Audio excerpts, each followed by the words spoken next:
This podcast is supported by listeners like you.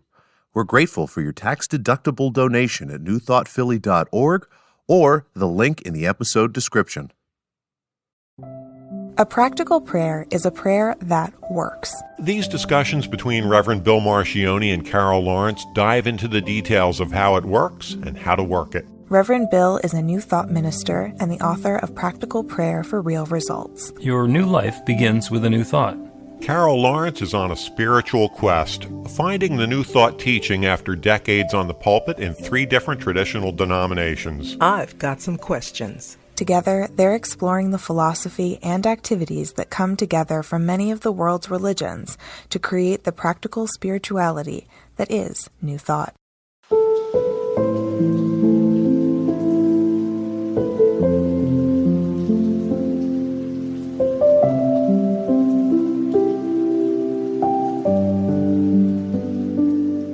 Welcome to the Practical Prayer Podcast. I'm Carol, here with Reverend Dr. Bill Marchioni. We're having a wonderful experience today. We had exactly 0 time to prep. Apparently, Carol was running a little bit behind schedule and got to the recording session, which we do live. And so we have not had, this is the first moment that we are speaking. And so I was ready to queue up a lesson of my own to run solo, which is what I was sharing with the pre-show audience right before we rolled the intro. But here's Carol, and welcome. And I'm sure you have a story, and it may or may not matter. And if it does, then share the story. And if not, then let's talk about something.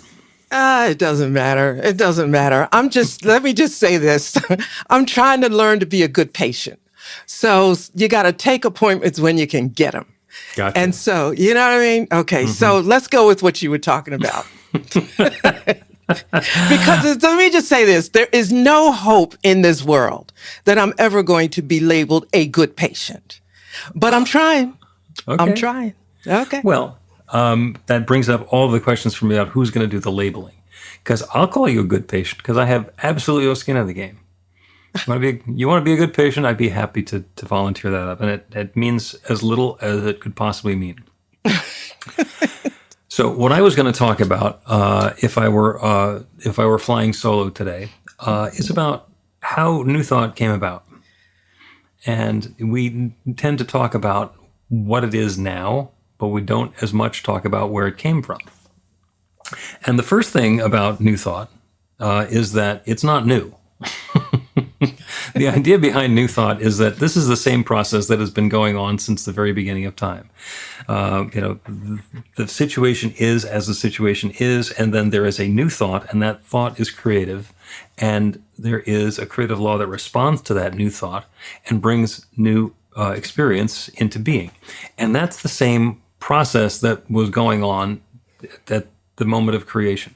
The Big Bang, or the infinite said, let there be light, and then there was light. The let there be light was a new thought. The reason there wasn't light before is that nobody said, let there be light. So I was just waiting for somebody to say that, or the infinite to say that, and then it happened. So New Thought is a process, a technique, and it's a creative law that has been going on since the very beginning of time. And every religion has touched on it a little bit. Some with a little bit more clarity than others. And then along came this minister in the late 1700s, early 1800s. He was in New England. And there have been people who had ideas like this before. Emanuel Swedenborg, 150 years earlier, had some very similar ideas. But this Unitarian minister in Boston just realized that the story that they'd been telling didn't make sense for him anymore. So he said, no, there's only one. There's not a trinity, there is one, and it is showing up as everything, including each of us. And that was Ralph Waldo Emerson. And yay! So he's like my guy. Yeah, he's like the founding guy of this whole New Thought movement. He didn't really think it was a movement. He thought it was just a great idea that he should start talking about. And he was a badass. So he came up with these ideas, and he started the transcendentalists started meeting in his living room and coming up with ideas about how this all applied. He was the relatively notable platform speaker and pulpit speaker, and rather renowned in his Unitarian church. And then he decided that he didn't believe in the Trinity anymore. He believed this idea of unity. And for some reason, Harvard Divinity School invited him to give the commencement address. And so he went and told them all what they were doing wrong. And that was the last time that Harvard invited him to speak. Yeah. So he came up with this idea, and he said, "This is this is the truth. This is the way the world works. This is the way the universe works." And it's fascinating. You can read The Oversoul and Self-Reliance and some other Emerson essays, and it's brilliant and remarkable insight. And one of the things he did not do is tell anybody how to do it. Like, what is the process for having a new thought that's going to create a new experience? If we're doing this all the time, then how do we do it? What does that look like? What's the technique? What's the practice? What? But he didn't touch on any of that. So there sat this wonderful idea for, I don't know, 20 or 30 years. And then this other guy in New England, Phineas Parkhurst Quimby, who was a watchmaker, said, let's give this a try. So he came up with the technique, and he started by getting mesmerists, which were early versions of hypnotists. Then he would have people mesmerized so they were in a pliant state, and then he would set a mental intention for the healing that he wanted to have happen for them. And it worked. It worked. And people started being healed of all sorts of stuff. I mean, he did people who came to him with tuberculosis and then didn't have tuberculosis anymore. People who came to him with back problems that kept them from being able to get around at all were able to take up their bed and walk and go back into full, rich lives. 12,000 people over the course of 7 years that he healed, and he did it in person. And he did it by mail, and he got rid of the mesmerists eventually because he realized that it wasn't necessary to have another person, and it certainly wasn't necessary to have the person who he was talking to be mesmerized. All they had to do was be pliant and willing to believe in the healing, and then it would happen. And so he did remarkable healings for lots and lots of people before he burned himself out. One of his patients who he healed, one of the ones with big back problems, was Mary Baker Eddy. And Mrs. Eddy then had a divine revelation, which turned into Christian Science. She's the founder of Christian Science. And Christian Science uses a technique which is remarkably identical to what Quimby was doing, but doesn't mention Quimby at all.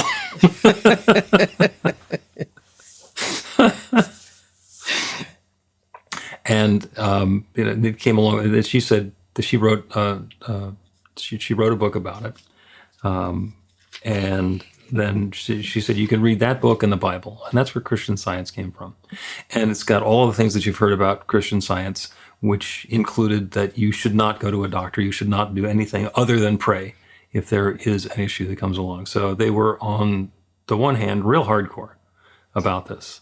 They're very serious. The principle is always at work, and you can change your experience with a prayer. And they did that. And you might have heard of the Christian Science Monitor, and there's a lot of other publications that were involved. And so Mary Baker Eddy got herself surrounded with a whole bunch of people, started a church, started having an organization.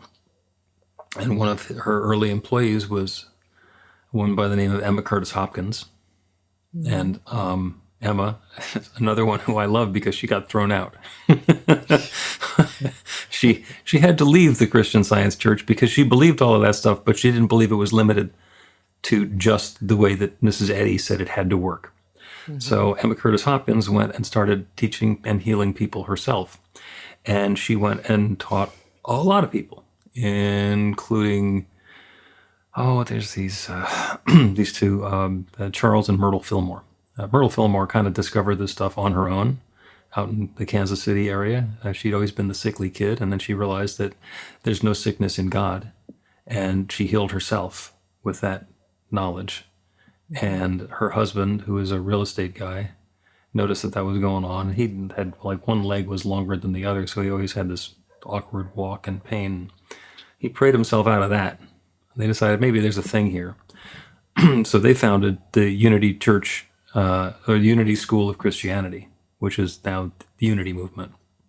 And that's still gone on. Unity Village is still a big thing because it was real estate, and he knew how to make that happen. Huge, gorgeous place in Lee's Summit, Missouri, where I go every year for the affiliated New Thought Network retreat, which just happened a month ago. And so he started Unity, and then they studied with Emma Curtis Hopkins, and then Nona Brooks, I believe, one of the founders of Divine Science, also studied with Emma Curtis Hopkins, and a bunch of other people studied with Emma Curtis Hopkins. Ernest Holmes was the final student of Emma Curtis Hopkins. He's the one who founded religious science. So she's like the vector. She's like patient zero of New Thought. So she's the one who was teaching all those people back about that time about how this worked. And it was coming to be a movement. And so that's how this New Thought thing came into being. And there were other people who were involved in making their own contributions. And it was all very helpful. And it turned into something that was a thing. The youngest one of that bunch was religious science, which is the one that I was trained in, was founded by Ernest Holmes, who started out being a platform speaker, which is like a step above Circus Barker. Another one from New England, but he moved out to California. And he and his brother started teaching on this principle that they had. He was the synthesist, so he came up with the formula for a healing prayer. And he didn't do it by making it up. He did it by looking at all of the successful prayers in all the other religions. And he said, you know what they all have in common? They all have these steps, these elements in common. And so he created spiritual mind treatment. And the reason that he called it spiritual mind treatment was because this was the days before anesthetics and antibiotics. So nobody really knew what was going to be the winning healing modality. It could be Western medicine, it could be Eastern medicine, it could be chiropractic, could be osteopathy, and it could be spiritual healing. So Ernest Holmes wanted to put himself in the category of being taken seriously by the scientific folks. So he called it religious science, and he called the technique spiritual mind treatment. 100 or so years later, I took the same formula and I renamed it practical prayer, because who wants to go to get a spiritual mind treatment when you can get a practical prayer to get a real result? So anyway, that's my history in a nutshell. And then there's a lot of nuance that came on since then. So I have spoken for a while. We're going to take a break, but I'm going to let Carol talk and actually say something in this segment.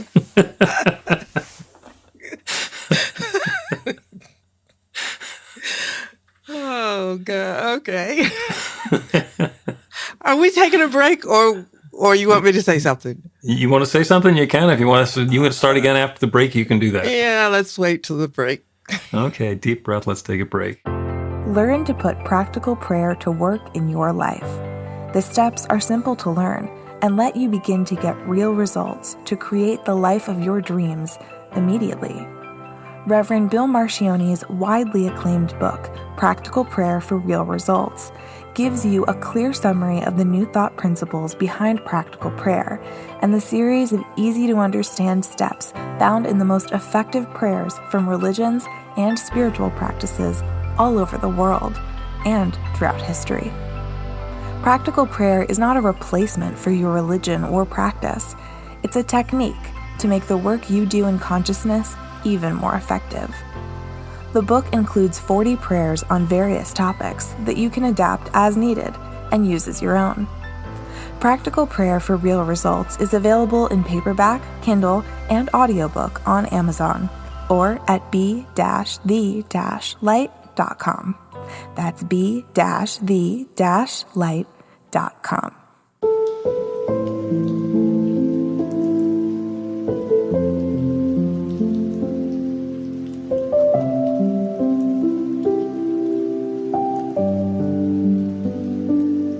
Welcome back to the Practical Prayer Podcast. I'm Carol, here with Reverend Dr. Bill Marcione.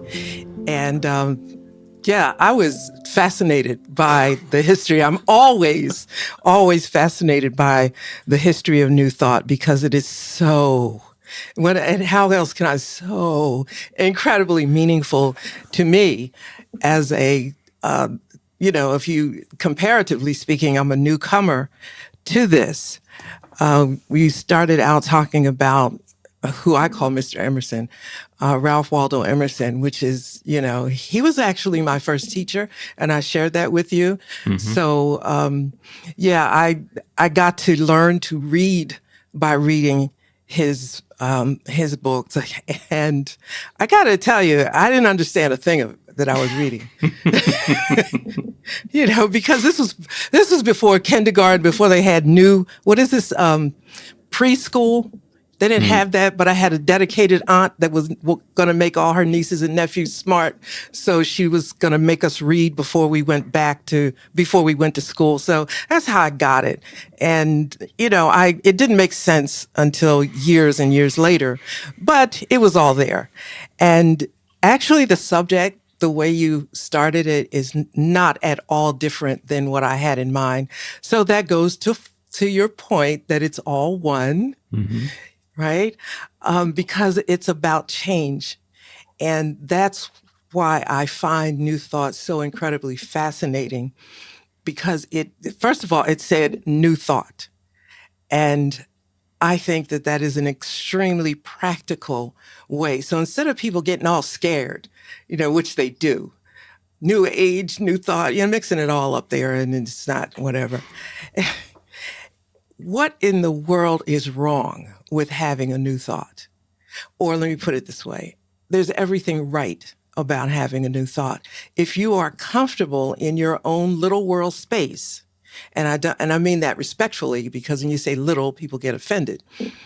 No, but if, this universe, this world, this universe is so incredibly vast. You have to think through the mind or the idea of eternity. And then you can perhaps get an idea of the world that you live in, because it's very small. And to think that everything has to fall in alignment with your thoughts and agreements. First of all, not only is that hugely arrogant, it doesn't really make a lot of sense, does it? It doesn't. And so I remember when I first said New Thought to a friend, they were extremely offended by the idea that I would even think of something outside of the organized religion.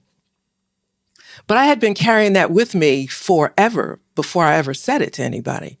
And just really absolutely thinking that people would get it. This is new. And for no other reason, let's just put it like this. What you're doing ain't working. So don't be afraid to try something else. That doesn't just go with religion. It goes with anything. So try something new. Don't be afraid to try new things. And it's interesting because when my son was 5, he was in kindergarten, and he wanted his hair a certain way. And I was like, you sure about this? He wanted a mohawk. And I said, now you sure about this? Because, nobody's doing this. And you might be. He said, Mommy, you can't be afraid to try new things. And I'm...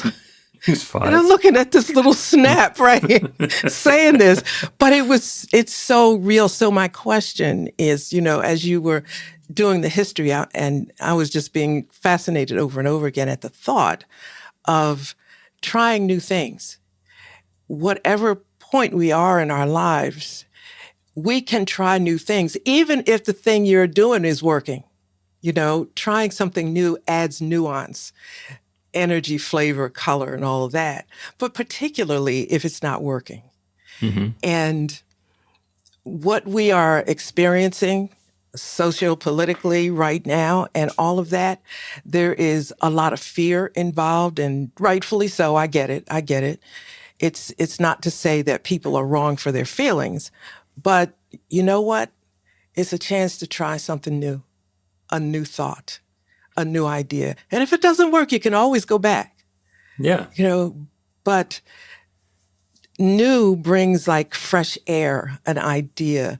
And you talked about in the history of that I was so much enjoying every time you do this, is the idea of collaboration always sticks out for me, and there's the ego stuff involved, and that would take us all in another direction. But a new thought means a new idea, and everybody brings something new to the table. And it can build a beautiful, amazing something. And I'm always excited to see what the something is going to be. Yeah. And so new thought to me is like, you can't be afraid to try new things.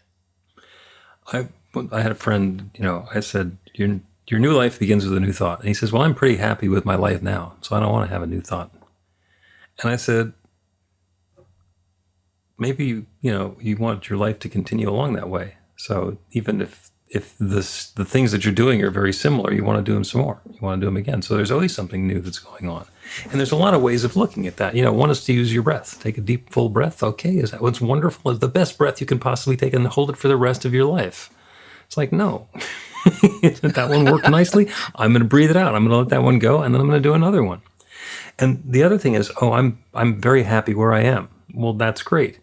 But you are on the surface of a sphere that's spinning around every 24 hours and circling the sun every 365 days and moving through the galaxy, and the galaxy is expanding. So combined motion is 67,000 miles an hour. You can't stay where you are. So your new thought can be, I want to have the same experience some more. But let that be the thought, because you're moving away from the experience that you had really fast. Yeah, and let me say this, and this is you and me talking. That's a lot. That's a lot. That's a lot for somebody to digest. And here's this thing that comes to my mind often when people reject something new. I'm careful not to offer too much anymore. People like the stuff that's been around for a while. Yeah, and I got a philosophy about that. First of all, when I feel rejected, I go home and do some more homework, because you know why? You're coming back. You're coming back. And I just need to be prepared with your thought, your idea, your question when you get back. Because what you say is true, right? The way things are moving, nothing will stay the same. Just like this horrific moment in history. And that's what it is. It's a moment in history. People will look back and say, oh, it was a terrible time. We're here. But it's an opportunity to try something new in our own lives, so that when this moment has passed, we do have something new, other than the lament of what happened. Mm-hmm. And I'm thinking about the pandemic. I had never, and most of us had never lived through something so, different as that. But during the pandemic, I took courses. And when it was over, hey, you know what? That was such a benefit to my life, the time, not the pandemic. But, there was an opportunity to change, to make a change, other than to lament what I was going through. Because everything in me told me I'm going to be here when it's over. Mm-hmm. So what do I want to be? Or what I do have, whatever you want to say. And this is a similar thing, and I don't think that we could that's downplaying it at all, because the pandemic was absolutely, completely tragic around the world. This the same way. We have lived through tragedies before. How did we do it the last time? Mm-hmm. And how can we do it differently this time? And that's what New Thought brings, I think. It brings the opportunity to see things from a different perspective. Yep. And I'm all about that. Yeah. Yeah. Let's take another break, and then we're going to do a prayer on creating that new experience that we are so much desiring. Yeah. Even though we're not in charge of it.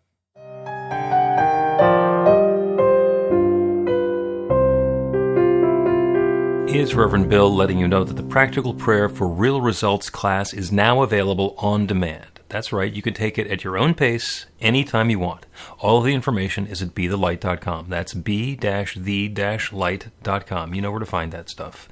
The class is 5 lessons, broken down into 18 modules, and you can take them at whatever pace is comfortable for you. As you work through the process, it starts out with the theory, goes into the practice, there are experiential activities and exercises, and at the end of the program, you will wind up with an understanding of how practical prayer works, and a practical prayer for yourself that will work to create transformation in your life. And as you know, it works for everything. Take a look at the class online at bethelight.com. There's a sample lesson so you can see how the class is going to work for you, and then dive in. The great news is it's on sale now. You can register and save $20 off of the regular price. I'm looking forward to seeing you in class.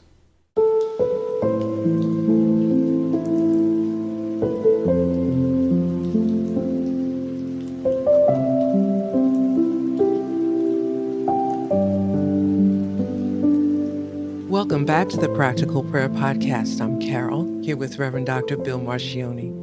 We're talking about New Thought and the history of New Thought and how it came to be and what it creates for everybody, and the notion that we're creating our lives new and fresh in every moment and every experience.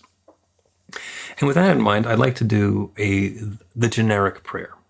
Now, usually when we're going to pray for ourselves, we open ourselves to the idea of what is it that's been going on that we don't like, and then we pivot to that which we would prefer instead, and then set the intention and open the invitation for that good to flow into our lives. And we do the prayer based on that.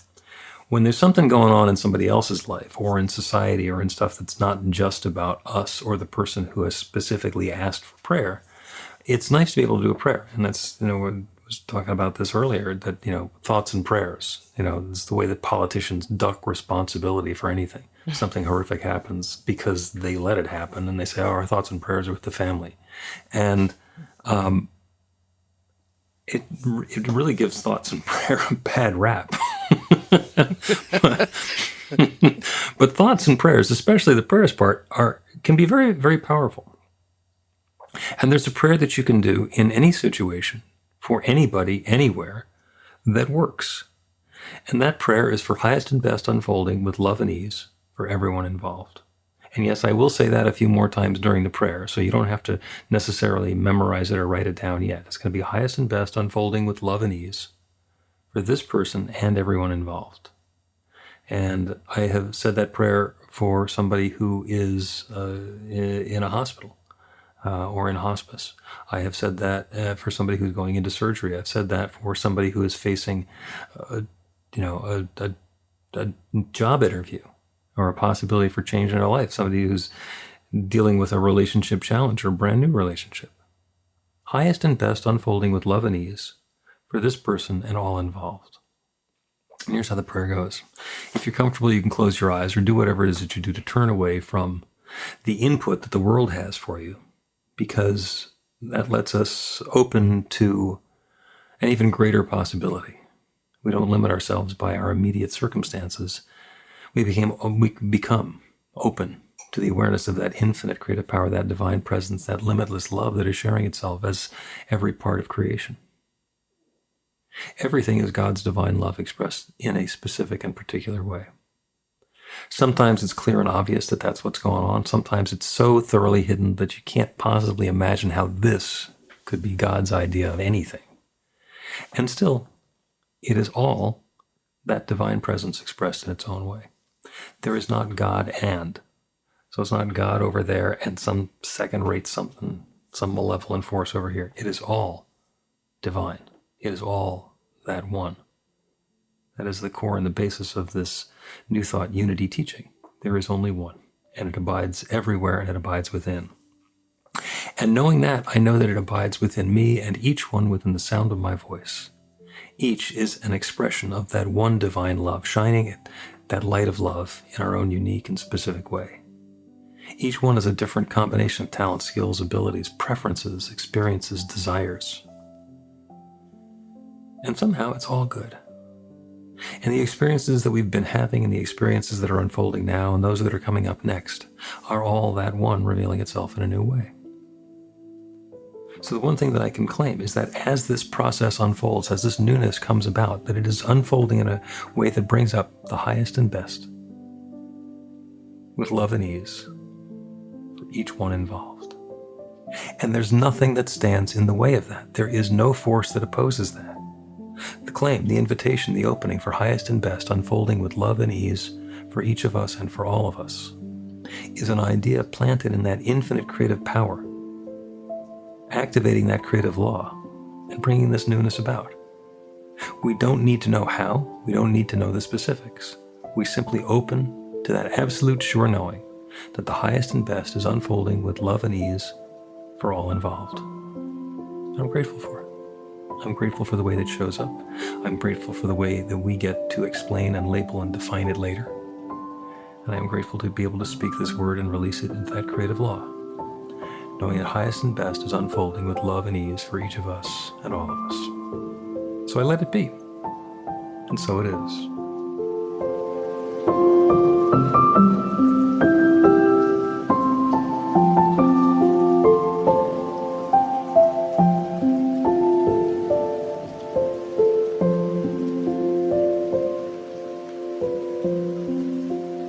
The Practical Prayer Podcast with Reverend Bill Marcioni and Carol Lawrence is a production of BeTheLight.com. be-the-light.com. where you can find more information about practical prayer for real results. Our theme is by Music of Wisdom. You can learn about the spiritual community of New Thought Philadelphia with daily guided meditations, Weekly celebrations of spirit and Reverend Bill's classes in practical spirituality at newthoughtphilly.org.